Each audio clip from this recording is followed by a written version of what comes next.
अरब सागर में जंगी जहाज भी अलर्ट पर हैं।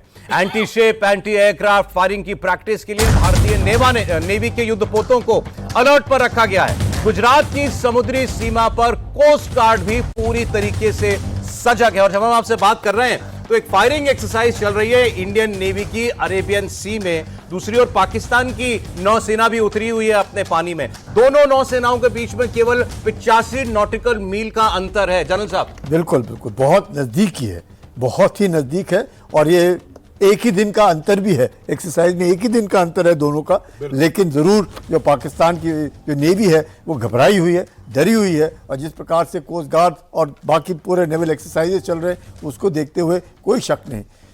आप जब मुझे बता रहे थे वो डीजी आईएसआई के बारे में, मैं बता सकता हूँ वो क्यों लाया गया, वो बहुत ज़रूरी है।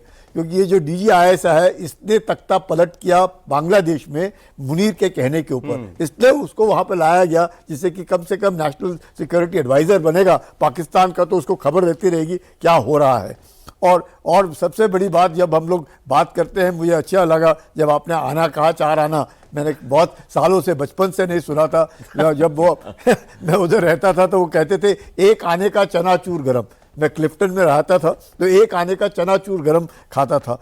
और तीसरी बात जो आप कह रहे थे, अगर आपको याद हो 71 की लड़ाई में ऑल इंडिया रेडियो से एक प्रोग्राम निकलता था, ये रेडियो झूठिस्तान है।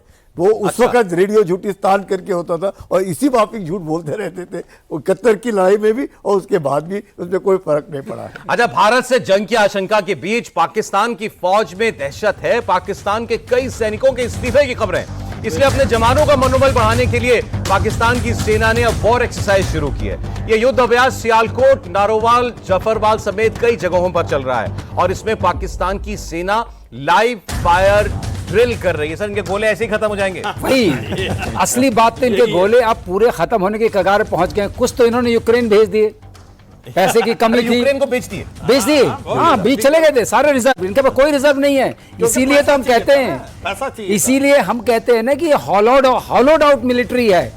गोले भेज दिए यूक्रेन में, थोड़े मोड़े जो बचे हैं वो इसमें भी कर देंगे।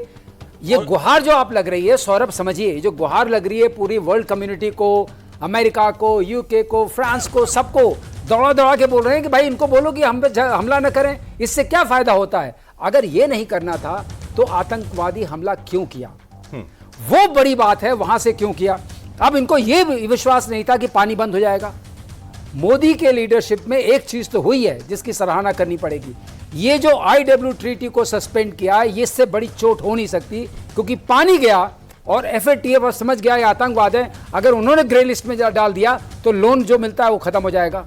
तो पैसा भी गया, पानी भी गया, पैसा भी गया। और जो बचे कुछ हथियार थे वो ये दिखाने में कि हम अभी सजग हैं, सचेत हैं और बहुत आगे हैं, उसमें खर्च हो जाएंगे। तो लड़ोगे क्या? सवाल यही वजह है शायद जो पाकिस्तान के प्रधानमंत्री हैं शहबाज शरीफ, अब इनके बड़े भाई पूर्व प्रधानमंत्री नवाज शरीफ, वो भी कूद पड़े हैं। कमान संभालनी पड़ी है। देखिए, पाकिस्तान में नेता दो ही हैं, लीडर जिसको आप कहते हैं। एक नवाज शरीफ, पहले बेनजीर भुट्टो भी थी, अब वो रही नहीं दुनिया में। और दूसरा इमरान खान जो सबसे पॉपुलर लीडर है, उनको जेल में डाला हुआ है। शहबाज शरीफ से देश संभल नहीं रहा, इसीलिए अब नवाज शरीफ को आने पड़ा है अपने छोटे भाई की मदद के लिए। और वो फोन पे फोन घुमा रहे हैं। उनको कतर से बड़ी उम्मीद है। कतर का अमीर दुनिया में थोड़ा रसूख रखता है, तो उसको फोन मिला नवाज शरीफ ने कि भाई साहब आप किसी तरह भारत को समझा दो। समझे क्या? हम क्या समझे? हम तो उनको समझाना चाहते हैं कि आतंकवाद बंद करो।